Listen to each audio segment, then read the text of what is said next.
My name is Lauren Ruth Ward. And what is your age? 29.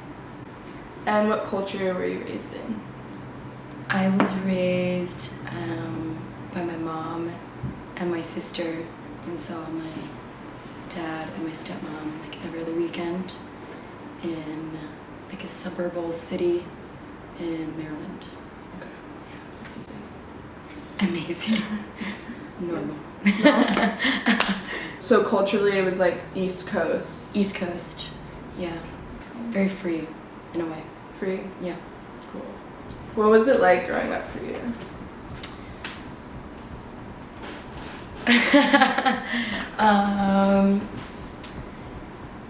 It was really good and really bad. It was good because, when you're young, you don't know that what you went through is potentially traumatic. So, like when I tell close friends certain things that I went through, us not being financially stable, my mom having a hard time figuring that part of life out. They're like, oh, did it, because that didn't happen to them. They like couldn't imagine, but it's not like, honestly, like, if the electricity was off for a couple months, it would be fun. My mom would like light candles, and we'd get like places that had fireplaces, and kind of when you think about it, like we think that's bad, but really that's how it used to be. It just depends on how you look at it. And there are so many things that like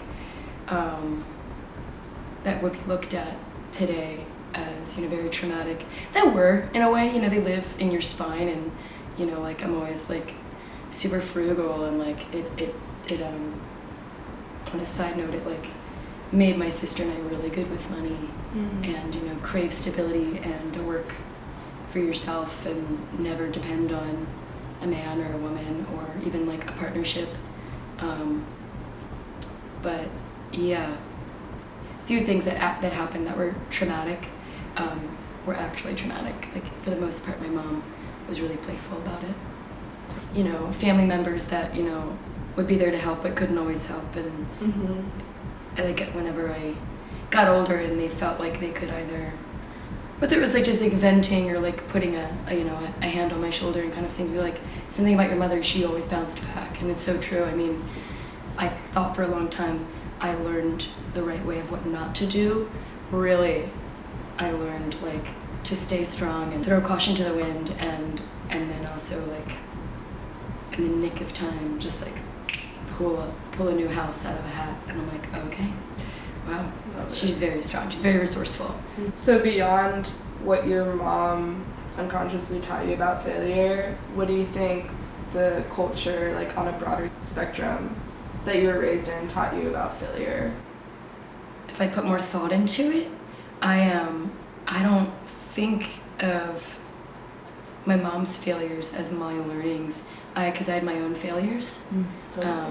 And I got expelled from high school my junior year. I had to redo my junior year, and I pushed forward with the support of my mom, not letting me get my GED because she wanted to see me go to prom and walk across stage, and so I did the 5-year plan in high school. But that was like a big failure for me. Letting myself down is like my failure. If I see someone else failing, I can detach. I don't know. Yeah. Totally. Yeah. Would you say it's like more of the shame or your Totally. expectation of yourself? I remember a specific time.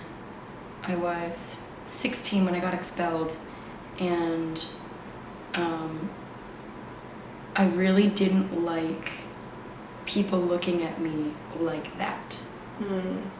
And it was like I was very talkative, and my first high school was really cliquey, but I had friends in this group and I hung out with the skaters and like the crust punks.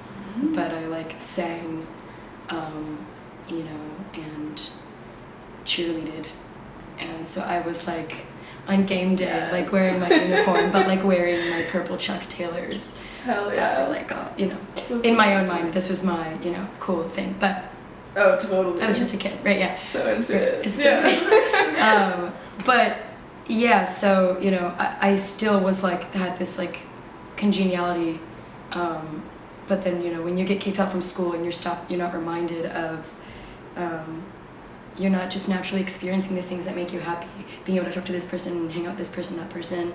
You are then like, this thing happened, and I was just like on the outside, and then I was like this statistic, this delinquent, and it was tough. I had to go to like whatever, people have it harder, go to like a night school where I was just like feeling sorry for myself and then realizing, and then feeling sorry for myself and then realizing, and I'm just like, but still I was just like, every conversation, like we knew this would happen, and I was like, oh no, I'm not predictable, and that's not who I am. And I through it all, I still had self-respect, I got in trouble for like to clarify, it was like always getting caught like smoking and drinking and like a couple other things of that nature. I was never a threat to society. I was just like a threat to myself.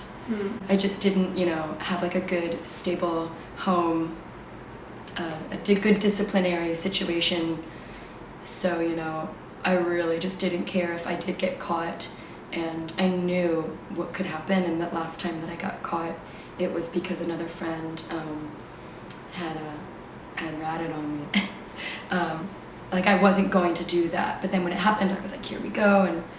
But yeah, there was this whole shame, and like, this sucks, like, and then you have the epiphany once you take away all your friends that I did it to myself. But when you are that young, nurture is huge. You're a sponge.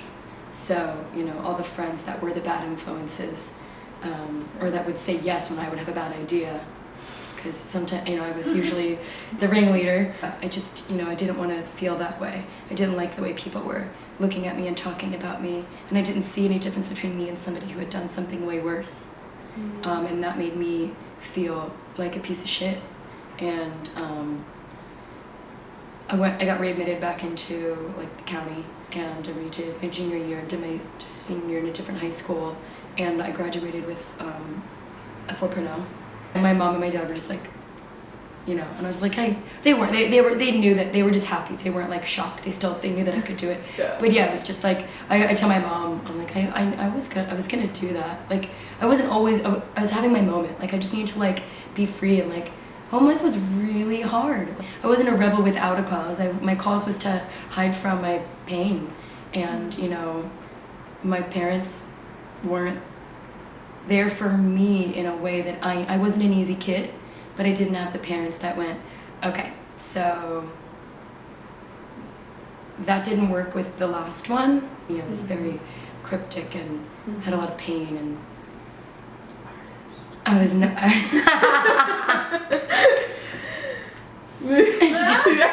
failure. That was my biggest failure. Through this experience, what did you learn about yourself in relationship to failure? That I care. Yeah, I was, kind of, I guess I didn't care before, because I really didn't. I didn't care if I got caught, very specifically in that situation. I didn't care if I got caught. Right. I didn't care what people thought about me. But then when you're stripped of everything, you are like, that wasn't cool. I wasn't a badass, I was a dumbass. And like, I knew, like, even at like 16, I was like, I need to just follow the rules so that I can have freedom to be happy. The more good you do, the more good you want to do. Right. Yeah. Because you get rewarded. Because you get rewarded with lots of things. Mm-hmm. Things from outside, things from inside. What is something you wish you knew when you were going through that failure? Is there anything you would do differently? There's lots of things I would have done differently, but I wouldn't have learned it, Right. as intensely as I needed to. Something I wish I would have known was that it's going to be okay, because there's lots of times where I didn't, and I was very suicidal, and Yeah, my family knows that, and that's really hurtful and when I hear about someone killing themselves, as an artist, you can relate, or as a human, I guess you can relate, and you see their family and everybody who's so sad, and this may sound fucked up, but it's just a pool of selfishness. The people who are really sad are very selfish because of the way that they saw that person who killed themselves' future and what it could have been, what they needed. They need that person around for them, and there's a million other things. This is just kind of like my awful instinctual thought, and it's also selfish because that person needed to escape, couldn't find any happiness with themselves, and you start to just live and be there for other people because they need you, because they gave birth to you, or you're their sibling, or you're their friend, but what are you to you? And I understand why people kill themselves. I'm not suicidal right now. Haven't been for like 15 years since then. It's really tough to be a parent, to like, if you're not like a creative thinker, it's tough to be and have a tough kid. Right. So, I've made so much peace with that scenario. I blamed, when you're young, it's very easy to blame what you're saying. You're just, all you know is your brain and no one else's brain and taking no one else into consideration. But I'm so glad I am. When I was younger, you don't know what you need. So you're so like trapped, and it's unbearable when you're going through all the emotions and stuff, and you're complex and you can't help people help you, because that's a part of your responsibility in the world, is helping people help you. Later on, I realized my sister definitely talked me off that edge. She would come in and she'd just sit by me. I remember certain times I'd just have a tantrum, freak out, where you're crying and kicking and just by myself, and she'd be like, I don't know what's wrong, but I'm here for you. And she would just listen to me like cry for a second. Mm-hmm. And I'd be like, I don't know what's wrong, but I'm here for you.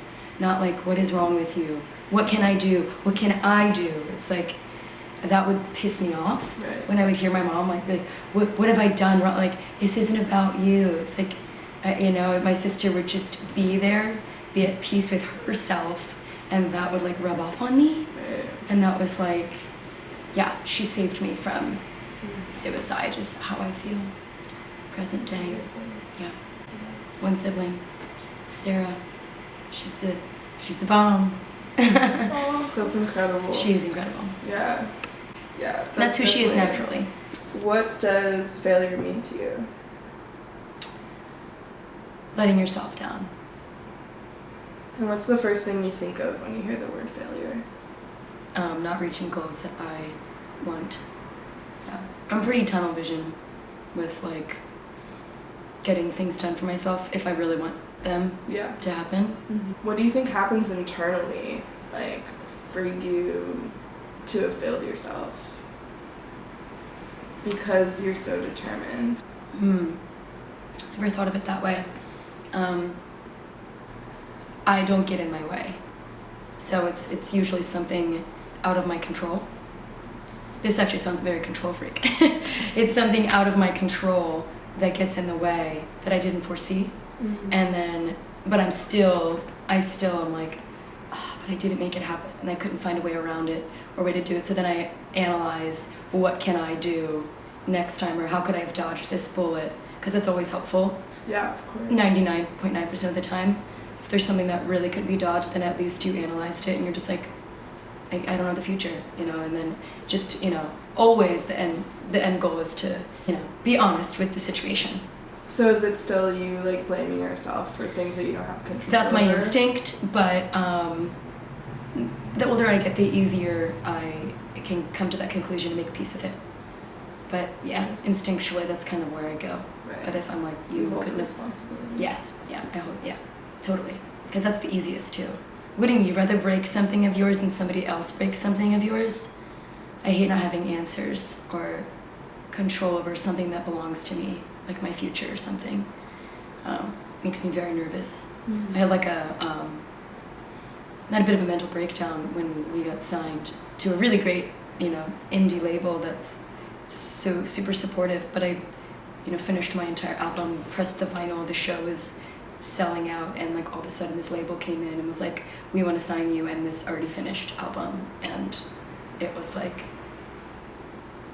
I guess this is what we worked for, you know. And then I think the reason why I got to do it all made me go like, okay, let's talk terms. But I would have been very nervous had they stepped in during the making.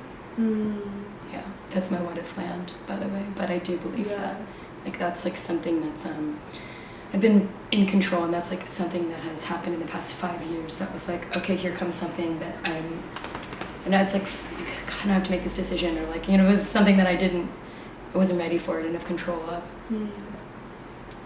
A great thing, and like, don't get in your way, but analyze it and do the right thing. But yeah, those things scare me.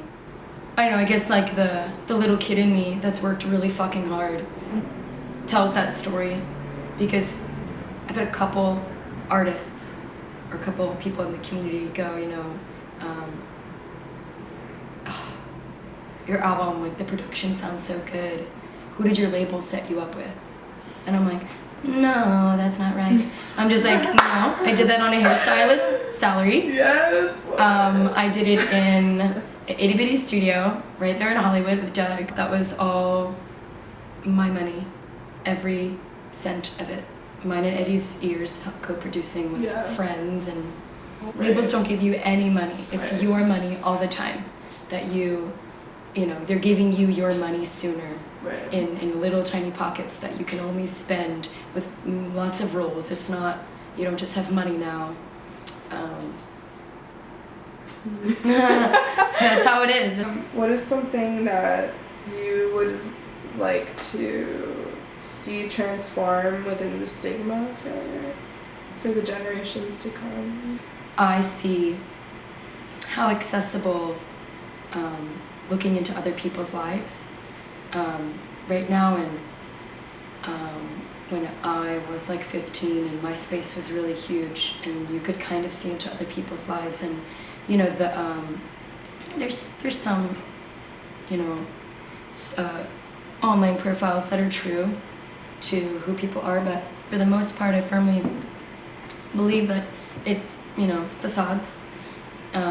And also, if that's not your intention as the dealer,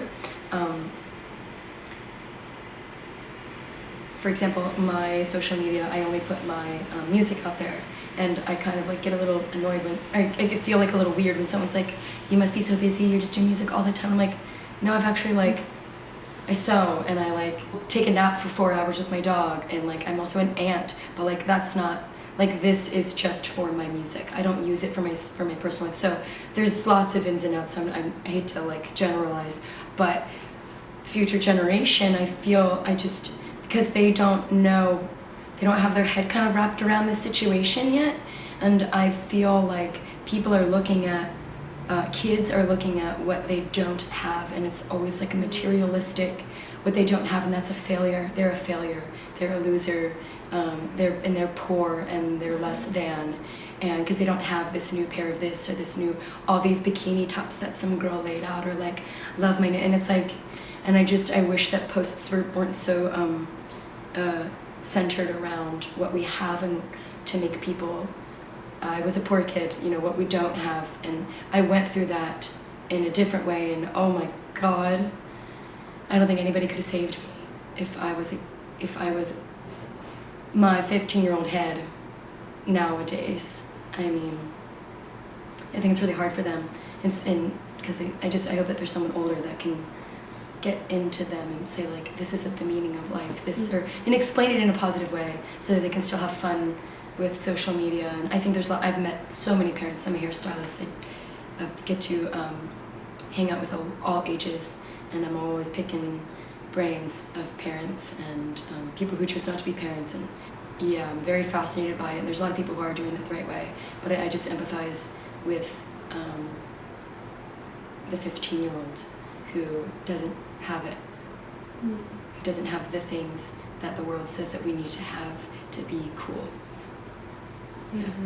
So I think that like they should just know like it's not what failing is, because that's how I felt, you know, or like just like just Yeah. I'm not cool. I'm Right. failing at life because I don't have this thing. I mean, it is harsh to like be raised in a society with this like scarcity, lack mentality, or just like a consumerist country. Like 3 years of my life, I tried to like hide my cackle, my loud laugh, because like a boy that I liked when I was like 13 was like, well, your laugh is like when, you know, it's like your laugh is so loud, and I was just like, it's a big Oh my god. And it didn't work. Oh, and I tried like, and it's so fun because I've had a friend be like, oh my god, I tried to do that too, like we would try to like, I would talk so much, for like, sure try to do that. Are you yeah, kidding me? totally. Oh my god. And then I'd be like, oh, there it came. I can't hide this. Right. This is uncomfortable. And then I'm like, I'm gonna go hang out with the right. And then the people that those really people love look you, like my friends, and then they are. the people that love you are like obsessed with your laugh, right? Yeah. Totally. It worked out now. When you get older, you're like, I am different. You're like, thank God I'm different. Right.